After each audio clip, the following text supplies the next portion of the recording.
The alien throne hall was built to impress. Tall crystal pillars rose toward a glowing ceiling that reflected the colors of a distant star. Soft light flowed across polished stone floors, and the air carried a quiet hum of ancient technology. At the center of it all sat Queen Sarilith of the Varelian star realm. She was only 25 years old, young for a queen, but already famous across nearby systems. Some called her brilliant, others called her sharp-tongued.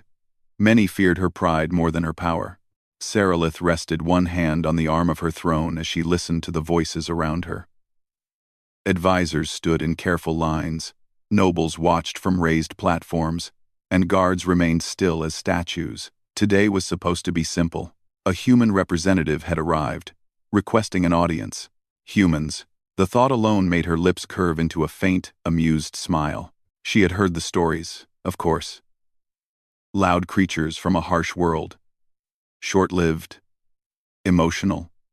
Strong bodies but careless minds. They had spread fast across the stars, but Sarilith believed it was luck more than skill. "Bring him in," she said at last, her voice calm but cold. The tall doors at the end of the hall slid open. The human entered alone. He was not dressed like a soldier, nor like a noble.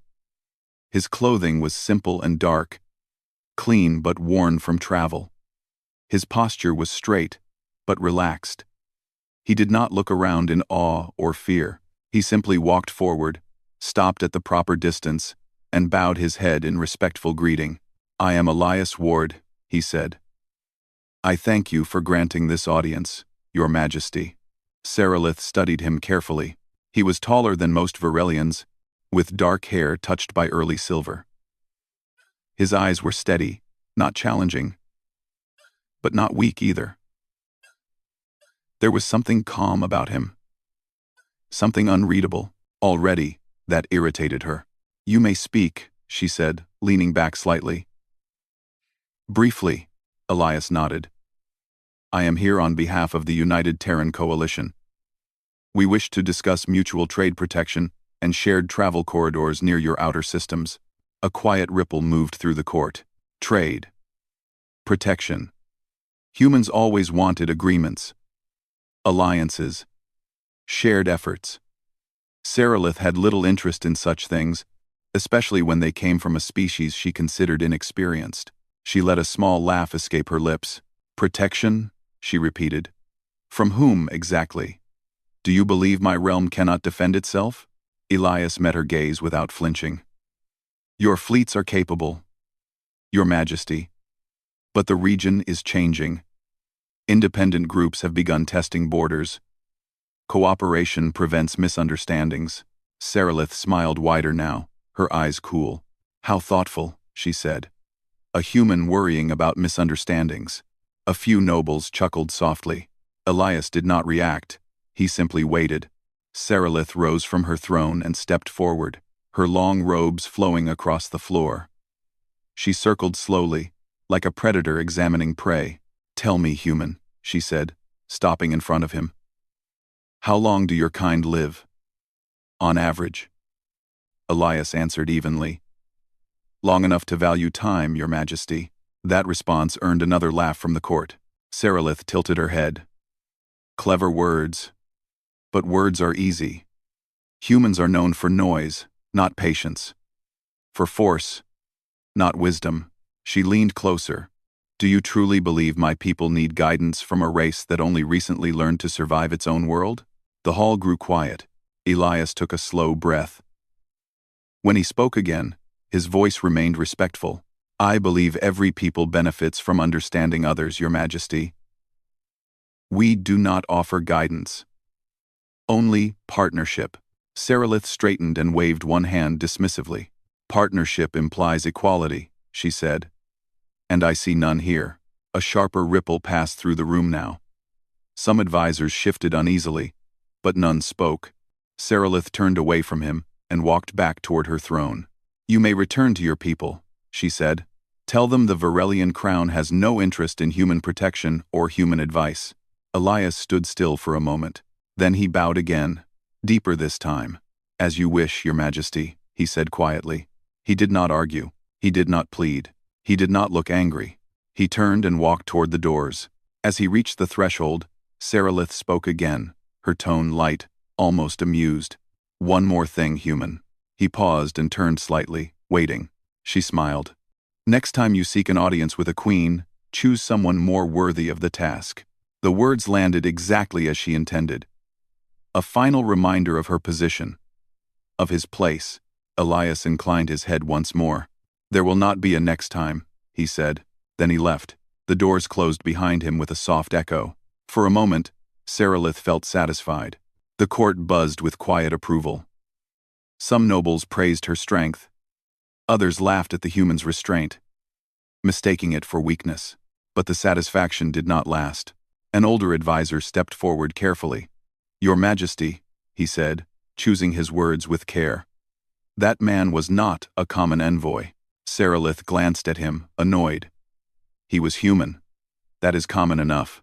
The advisor lowered his eyes. He is known among his people as a walker. Saralith frowned. Explain. He travels alone, the advisor said. He speaks only once. When he leaves, negotiations end. Permanently, a silence fell over the hall. Saralith's fingers tightened slightly on the throne's armrest. That sounds like superstition, she said. Perhaps, the advisor replied, but records show that every system which dismissed him later found itself isolated. Away, Saralith scoffed. You suggest humans punish insults with silence? No, the advisor said softly. They respond with absence. Saralith waved him away, refusing to show doubt. Enough, she said. Humans are not gods. We do not bow to rumors. The court slowly returned to its usual noise, but something had shifted. Hours later, alone in her private chamber, Saralith stared out through a wide viewing window at the stars beyond her world. Normally, the sight brought her comfort. Tonight, it did not. She replayed the moment in her mind.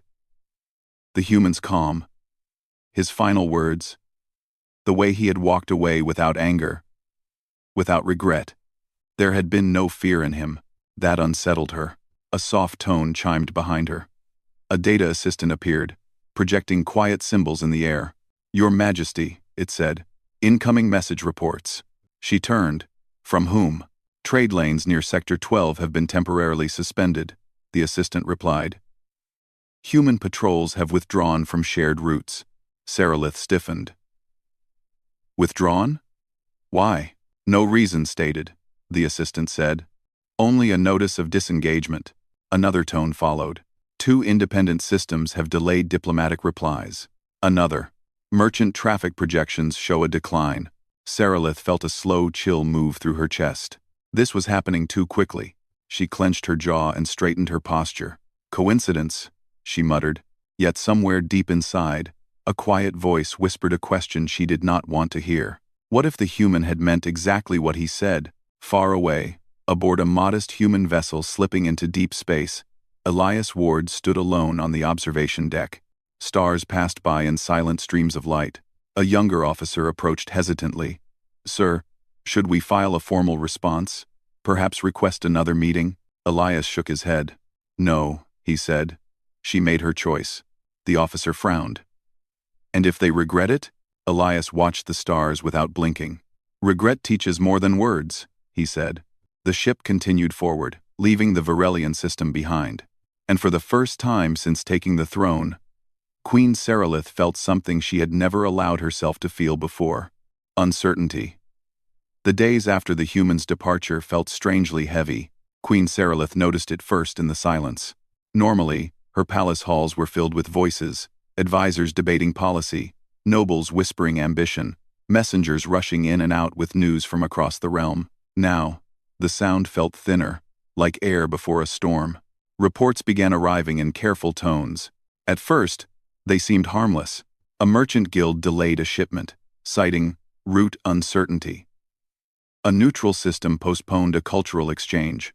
A border patrol reported unfamiliar vessels observing from a distance, not hostile, but present. Saralith dismissed each report with practiced calm. Temporary, she said more than once. The galaxy shifts every day. Just a view. Still, her advisors grew uneasy. The older advisor who had warned her before, Counselor Vethran, stood quietly at the edge of the chamber during one meeting. When Sarilith finally noticed his silence, she frowned. "You look as though you wish to speak," she said. Vethran bowed his head. "Only if your majesty wishes to hear difficult truths." "Truths." Sarilith folded her arms. "Speak. The humans have not sent another message," he said. "No protest. No demand. No insult." Sarilith lifted her chin. "Good. That is what troubles me," Vethran replied. She stared at him.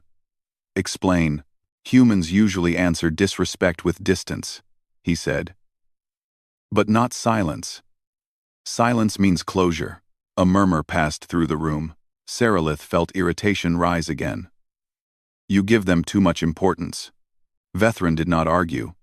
He simply stepped back. That night, Sarilith could not sleep. She lay awake, staring at the ceiling of her private chamber, the faint glow of starlight shifting slowly across it. Her thoughts returned again and again to the human named Elias Ward. He had not raised his voice. He had not shown anger. He had simply left. That bothered her more than open defiance ever could. The next morning, she ordered a full strategic update. Fleet commanders appeared as shimmering projections. Trade ministers stood ready with data. Intelligence officers waited for permission to speak. "Begin," Sarilith said. A trade minister stepped forward first. "Your Majesty, human-controlled corridors account for nearly 30% of safe passage routes near our outer systems. Their withdrawal has increased travel times and insurance costs." Sarilith frowned.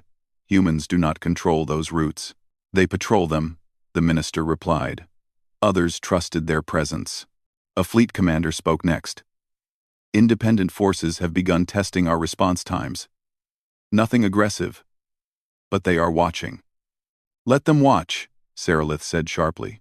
An intelligence officer hesitated before speaking. "Several systems that once aligned with us have begun quiet talks with human envoys." That caught her attention. "About what?" she asked. "Mutual defense," the officer said. "Trade stability. Long-term planning." Sarilith felt something twist inside her chest. She dismissed the meeting early and retreated to her private chamber once more.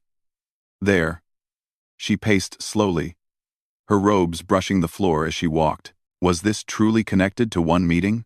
One human? No, that would be foolish. And yet, far from the Varelian realm, the human ship continued its journey. Elias Ward sat across from a small council of Terran representatives, appearing via secure link. They studied him carefully. "You were dismissed," one of them said. "Yes," Elias replied. "Mocked," another added. "Yes." A younger representative leaned forward. "Do we respond?" Elias shook his head. "No." A pause followed. "We offered cooperation," the first speaker said. "They declined. And insulted us," the younger one added. Elias folded his hands calmly. "They revealed who they are. And what are we?" the first asked. Elias looked at each of them in turn. "We are patient." The council exchanged glances. "What about the region?" someone asked. "Leaving it unstable invites trouble." Elias nodded.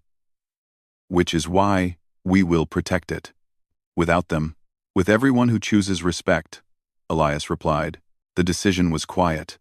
No threats were issued. No announcements made. Human fleets adjusted routes. Human traders shifted contracts. Human diplomats stopped knocking on one specific door. The galaxy noticed. Back on the Varelian homeworld, Queen Sarilith attended a ceremonial gathering meant to display confidence. Music echoed through the grand hall. Nobles smiled and laughed, pretending nothing had changed. But Sarilith saw the cracks. Whispers carried fear. Eyes avoided her gaze.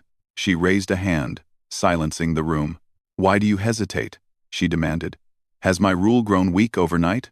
No one answered. At last, a young noble spoke, voice shaking. "Your Majesty." The humans did not argue. "That frightens many of us." Sarilith's eyes narrowed. "Why?"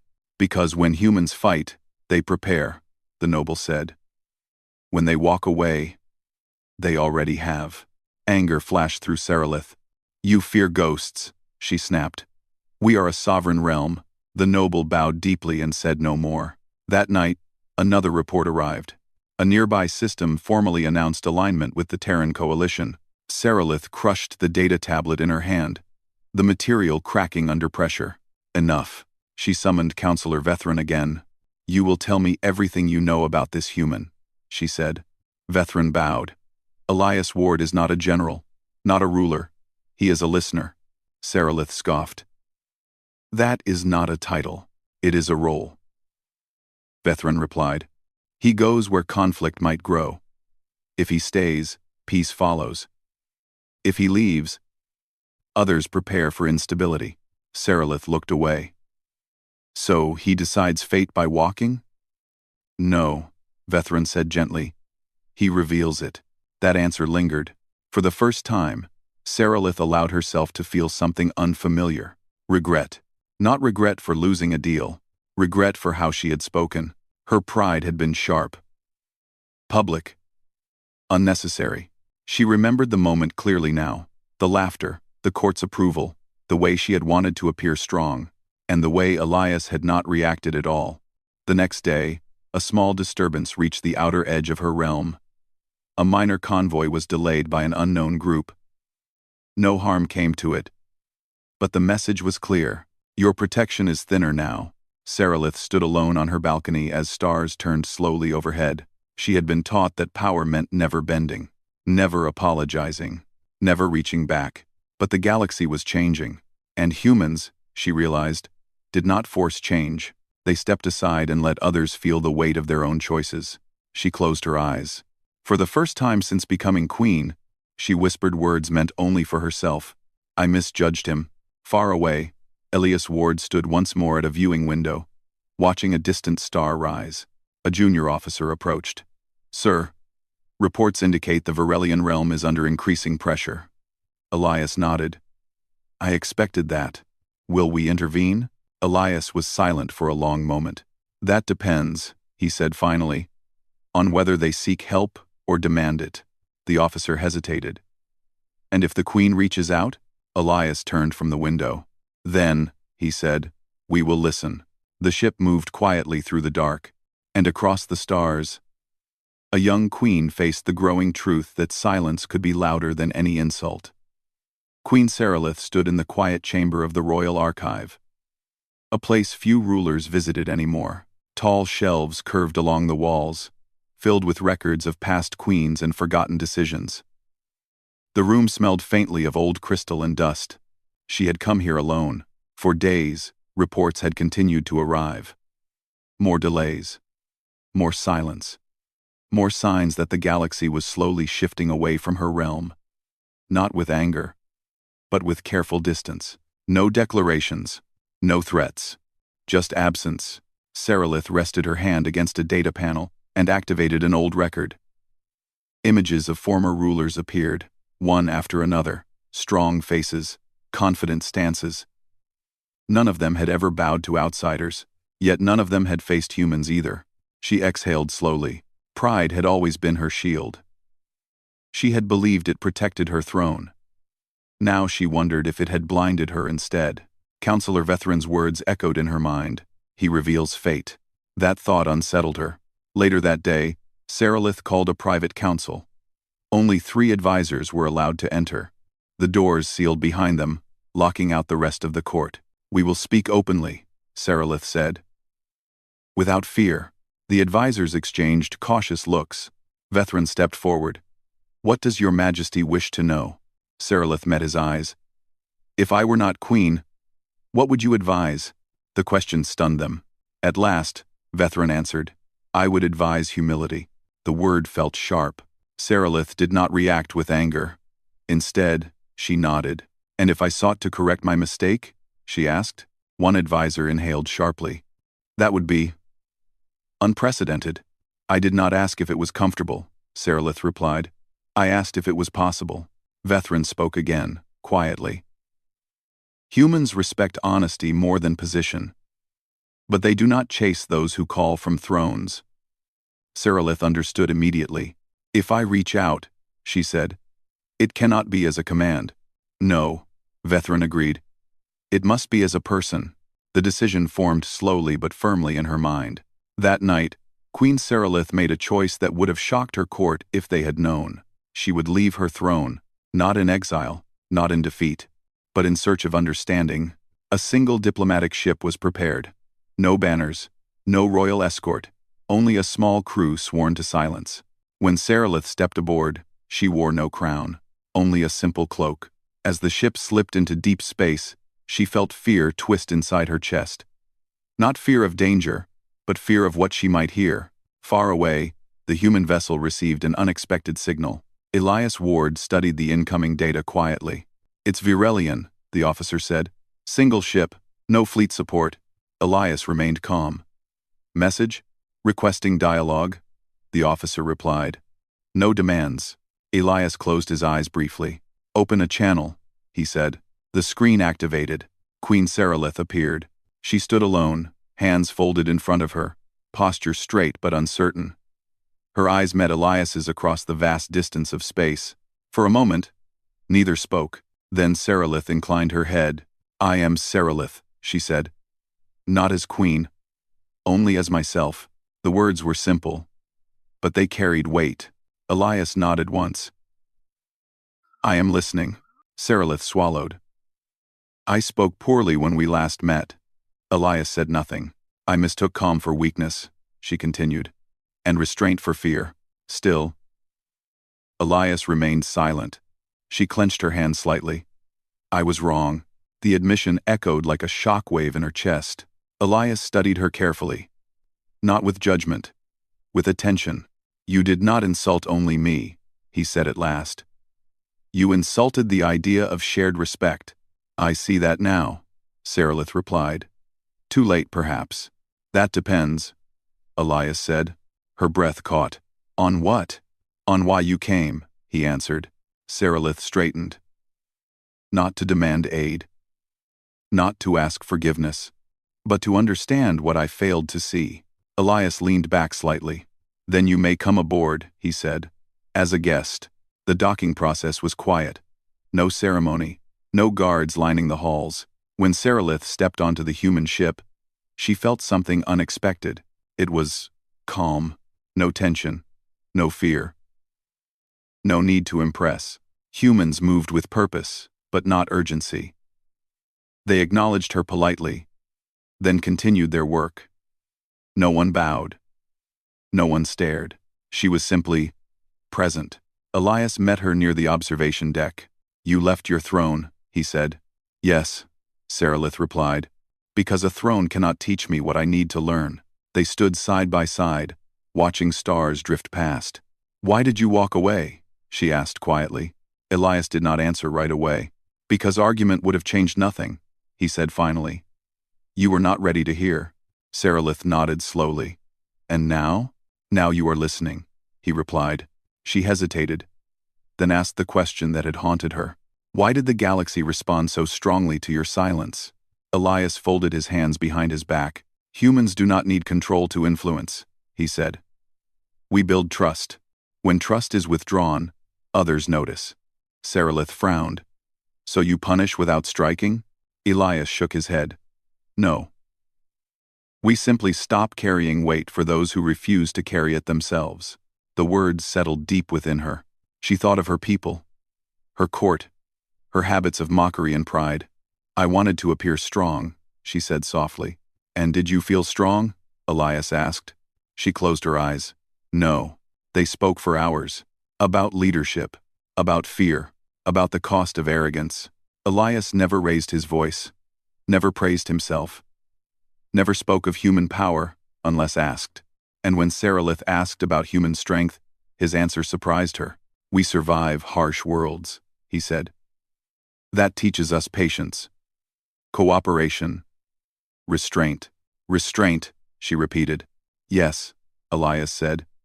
"Because power without restraint destroys trust." For the first time, Seralith truly understood. HFY was not loud. It was quiet. It was the strength to walk away when shouting would be easier. When the meeting ended, Seralith stood straighter than she had in days. "I cannot undo what I said," she admitted. "But I can change what I become." "I can change what I become," Elias nodded. That is enough to begin. She returned to her ship with a new weight on her shoulders. Not shame. Responsibility. As her vessel turned back toward her homeworld, Sarilith looked at the stars differently now. They no longer felt like trophies. They felt like shared space. Behind her, Elias watched the ship disappear. "Do you trust her?" the officer asked. Elias considered the question. "She chose to leave power behind to learn," he said. "That takes courage." The officer nodded. "And if her people resist change?" he asked. Elias's eyes returned to the stars. "Then she will have to lead," he said, without pride. The galaxy waited, and a young queen returned home, no longer certain of her strength but finally aware of it.